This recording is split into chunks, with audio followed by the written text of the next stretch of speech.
गरीब मोची गोपी की कहानी। गरीब मोची ठंड के समय में व्याकुल मन से अपने काम को किया करता था और अपने पत्नी और बच्चे की गुजारा किया करता था, लेकिन गोपी के साथ कुछ अच्छा नहीं बीतता था। जब भी वो अच्छा करने की कोशिश करता, वो उसके साथ कुछ बुरा ही हो जाता।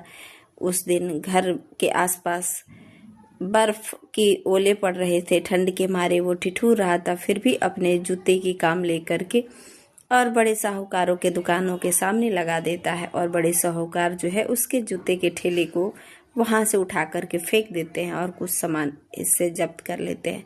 उससे बड़ा दुखी होता है और अपनी पत्नी के पास जा कर के सारी वृत्तांत कहता है।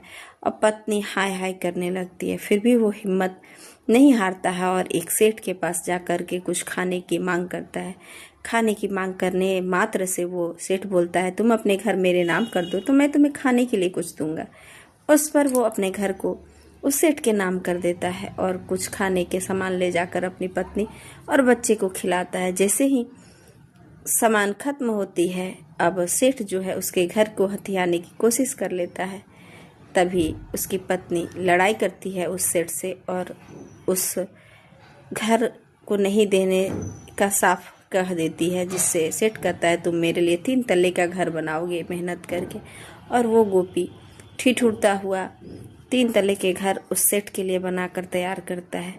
तो मजदूर के हाथों में समय के साथ उसकी शक्ति भी रहती है, जिससे वो किसी भी चीज़ को तराश देता है और इसी तरह उसने इस कहानी में प्रयास करके सिद्ध भी किया। तो आपने इस कहानी से क्या शिक्षा प्राप्त की, कमेंट बॉक्स में जरूर से बताएं। जय श्री कृष्णा, राधे राधे।